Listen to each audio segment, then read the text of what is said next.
Hi all, അസ്സലാമു അലൈക്കും. Welcome back to Silna's kitchen. ഇന്നത്തെ റെസിപ്പി മുട്ട കൊണ്ട് നല്ല ടേസ്റ്റി ആയിട്ടുള്ള ഒരു അടിപൊളി ഈവനിങ് സ്നാക്സിൻ്റെ റെസിപ്പിയാണ്.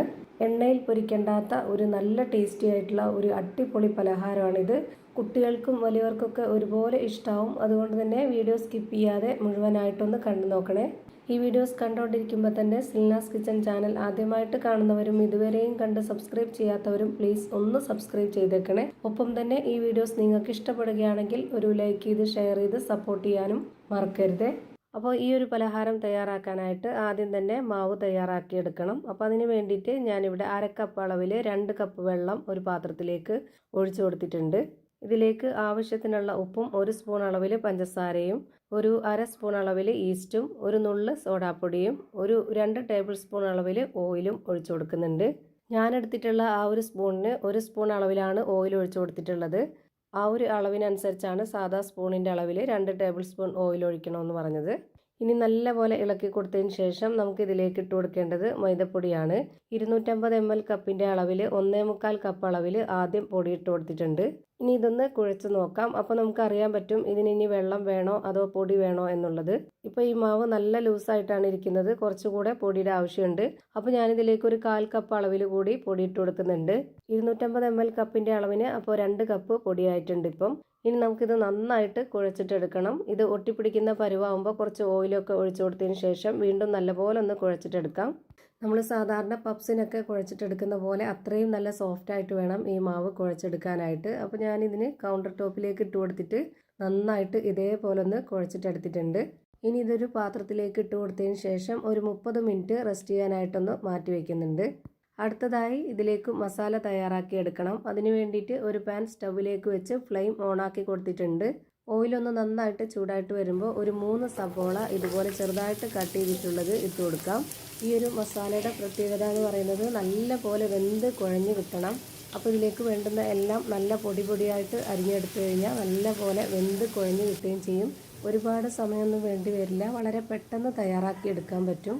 ഇനി ഇതിലേക്ക് ഇട്ട് കൊടുക്കുന്നത് 2 പച്ചമുളകും ഒരു 3 അല്ലി വെളുത്തുള്ളിയും ചെറിയ കഷ്ണം ഇഞ്ചിയും കുറച്ച് കറിവേപ്പിലയും കട്ട് ചെയ്തിട്ടുള്ളത് ഇട്ട് കൊടുക്കുന്നുണ്ട്. ഇത് നല്ലപോലെ ഒന്ന് ഇളക്കി കൊടുത്ത ശേഷം ഒരു 3 മിനിറ്റ് നേരം ഇതൊന്ന് അടച്ചു വെച്ച് വേവിച്ചെടുക്കാം. 3 മിനിറ്റ് കഴിയുമ്പോഴേക്ക് ഇത് പകുതി വേവായിട്ടുണ്ടാവും. ഇനി നമുക്കിതിലേക്ക് പൊടികൾ ഇട്ട് കൊടുക്കാം. എന്നിട്ട് ഒന്നുകൂടി അടച്ചു വെച്ച് വേവിച്ചെടുക്കണം. അപ്പോൾ ഒന്നുകൂടി നന്നായിട്ട് വെന്ത് കുഴഞ്ഞു കിട്ടും. ഇതിലേക്ക് ഞാനിപ്പോൾ 1 സ്പൂൺ അളവിൽ മുളക് പൊടിയും ഒരു നുള്ള് ഗരം മസാലപ്പൊടിയും ഒരു നുള്ള് പെരിഞ്ജീരകപ്പൊടിയും ഒരു നുള്ള് മഞ്ഞൾപ്പൊടിയും ആവശ്യത്തിനുള്ള ഉപ്പും ഇട്ട് കൊടുത്ത് ഇത് നന്നായിട്ട് ഇളക്കി കൊടുത്തതിന് ശേഷം ഇതൊന്ന് അടച്ചു വെച്ച് ഒരു 2 മിനിറ്റ് നേരം കൂടി ഇതൊന്ന് വേവിച്ചെടുക്കാം. 2 മിനിറ്റിന് ശേഷം ഇതൊന്ന് തുറന്ന് നോക്കാം. ഇപ്പോൾ ദാ നല്ല പോലെ വെന്ത് കുഴഞ്ഞ് കിട്ടിയിട്ടുണ്ട്. ഈ പരുവത്തിൽ കിട്ടണം നമ്മുടെ ഈ ഒരു മസാല. എന്നാൽ മാത്രമേ നമ്മൾ ഉണ്ടാക്കിയെടുക്കുന്ന ഈ ഒരു പലഹാരവും നല്ല ടേസ്റ്റി ആയിട്ട് കിട്ടുള്ളൂ. ഇതിൻ്റെ ഫ്ലെയിം ഓഫ് ചെയ്ത് കൊടുത്തതിന് ശേഷം ഇതൊന്ന് മാറ്റി വയ്ക്കുന്നുണ്ട്. അടുത്തതായിട്ട് നേരത്തെ കുഴച്ച് മാറ്റി വെച്ചിരുന്ന ആ ഒരു മാവ് നോക്കാം. ഇപ്പോൾ ഇതിൽ കൈകൊണ്ടൊന്ന് തൊട്ട് നോക്കുമ്പോൾ തന്നെ നമുക്കറിയാൻ പറ്റും മാവ് നല്ല സോഫ്റ്റ് ആയിട്ട് പഞ്ഞ് പോലെ കിട്ടിയിട്ടുണ്ട്. ഇനി നമുക്കിതെങ്ങനെയാണ് തയ്യാറാക്കുന്നതെന്ന് നോക്കാം. അതിനായിട്ട് ആദ്യം തന്നെ കൗണ്ടർ ടോപ്പിലേക്ക് കുറച്ച് പൊടി ഇട്ട് കൊടുത്തതിന് ശേഷം അതിലേക്ക് ഈ മാവൊന്ന് വെച്ച് കൊടുക്കുന്നുണ്ട്. ഇനി ഇതിൻ്റെ 2 ഭാഗത്തും പൊടി മാറി തിരിഞ്ഞും ഇട്ട് കൊടുത്തതിന് ശേഷം ഇതുപോലെ നന്നായിട്ടൊന്ന് പരത്തിയെടുക്കാം. ഇതിന് പ്രത്യേകിച്ച് ആകൃതിയോ ഷേപ്പോ ഒന്നും തന്നെ വേണമെന്നില്ല. ഇതുപോലെ നന്നായിട്ടൊന്ന് പരത്തിയെടുത്താൽ മാത്രം മതി. നല്ല നൈസാക്കി പരത്തിയെടുക്കരുത്, കുറച്ച് കട്ടിയായിട്ടിരിക്കണം. ഇപ്പോൾ ഇതാ ഇതുപോലെയാണ് പരത്തിയെടുത്തിട്ടുള്ളത്. ഇത്രയും കട്ടിയിൽ മാവ് റെഡിയാക്കി എടുക്കണം. എന്നിട്ട് ഒരു ടിന്നിൻ്റെ അടപ്പോ അല്ലാന്നുണ്ടെങ്കിൽ ഇതുപോലൊരു ഗ്ലാസ്സോ, നല്ല വക്കുള്ള ഗ്ലാസ് ആവണം, എന്നാലേ ഇതുപോലെ ചെയ്തിട്ടെടുക്കാൻ പറ്റുള്ളൂ. ഞാനിപ്പോൾ ഇതാ ഇതുപോലെ എല്ലാം കട്ട് ചെയ്തെടുക്കുന്നുണ്ട്.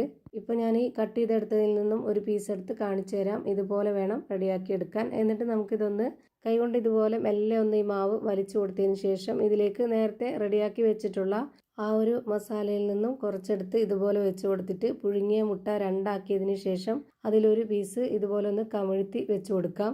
എന്നിട്ട് നമുക്ക് ഈ മാവിൻ്റെ എല്ലാ ഭാഗവും ഇതുപോലെ ഒന്ന് കൂട്ടിപ്പിടിച്ച് മടക്കി വെച്ച് കൊടുക്കണം. ഇതുപോലെ മാവിൻ്റെ മുകൾ ഭാഗം ഒന്ന് ഒട്ടിച്ചു കൊടുത്തതിന് ശേഷം നമുക്ക് കൈകൊണ്ട് തന്നെ ഒന്ന് ഉരുട്ടിയെടുത്തിട്ട് ഇതുപോലെ ഒരു ഷേപ്പിലാക്കി എടുക്കണം. ഇപ്പോൾ ഞാനിതാ ഇതുപോലെ ഒരെണ്ണം ബോൾസ് ആക്കി എടുത്തിട്ടുണ്ട്. ഇനി ഞാനൊരു പ്രാവശ്യം കൂടി കാണിച്ചു തരാം. കട്ട് ചെയ്ത് വെച്ചിട്ടുള്ള മാവിൽ നിന്നും ഒരു പീസ് എടുത്തിട്ട് ഇതുപോലെ കൈകൊണ്ടൊന്ന് വലിച്ചു വെച്ച് കൊടുക്കുക.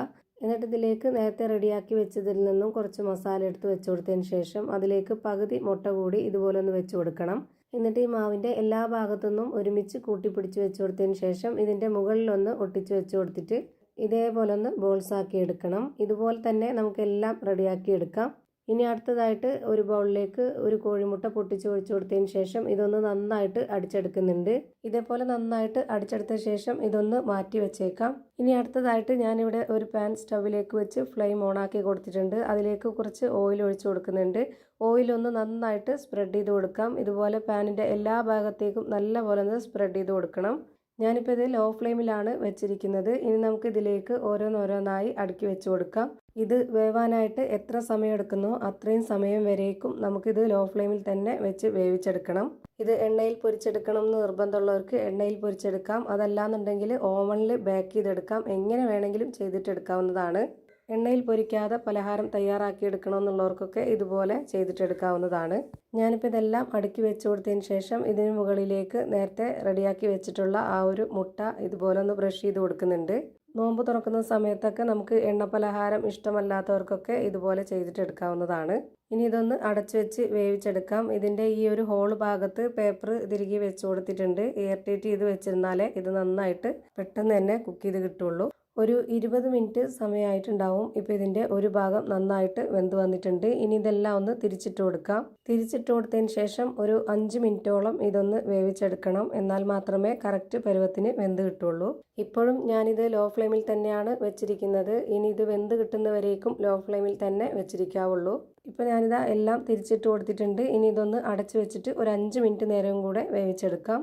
5 മിനിറ്റ് സമയം കഴിഞ്ഞിട്ടുണ്ട്. ഇനി നമുക്കിതൊന്ന് തിരിച്ചിട്ട് കൊടുത്ത് നോക്കാം. ഇപ്പോൾ ദാ രണ്ട് ഭാഗവും നന്നായിട്ട് വെന്ത് കിട്ടിയിട്ടുണ്ട്. നമുക്കിനി ഇതെല്ലാം ഈ പാനിൽ നിന്ന് എടുത്തു മാറ്റാം. ഇതുപോലെ തന്നെ എല്ലാം വേവിച്ചെടുത്ത് ഞാനൊരു പാത്രത്തിലേക്ക് മാറ്റിയിട്ടുണ്ട്. ഇപ്പോൾ ദാ നല്ല ടേസ്റ്റി ആയിട്ടുള്ള നല്ല സോഫ്റ്റ് ആയിട്ടുള്ള പഞ്ഞ് പോലെ ഒരു അടിപൊളി പലഹാരം റെഡിയായി കിട്ടിയിട്ടുണ്ട്. ഇതിൻ്റെ ഈ ഒരു സ്കിൻ ഭാഗം കഴിക്കുമ്പോൾ നമുക്ക് പപ്സിൻ്റെ ആ ഒരു സ്കിന്നൊക്കെ കഴിക്കുന്നതിൻ്റെ അതേ ടേസ്റ്റാണ്. നല്ല പഞ്ഞ് പോലെ ഇരിക്കുന്ന ഒരു അടിപൊളി റെസിപ്പിയാണ്. എന്തായാലും ട്രൈ ചെയ്ത് നോക്കാൻ മറക്കണ്ട. തീർച്ചയായിട്ടും എല്ലാവർക്കും ഒരുപോലെ ഇഷ്ടമാവും. അപ്പോൾ ഇത്രയേ ഉള്ളൂ ഇന്നത്തെ വീഡിയോ ഇഷ്ടമായാൽ ലൈക്ക് ചെയ്യാനും കമൻറ്റ് ചെയ്യാനും ഷെയർ ചെയ്യാനും മറക്കരുത്.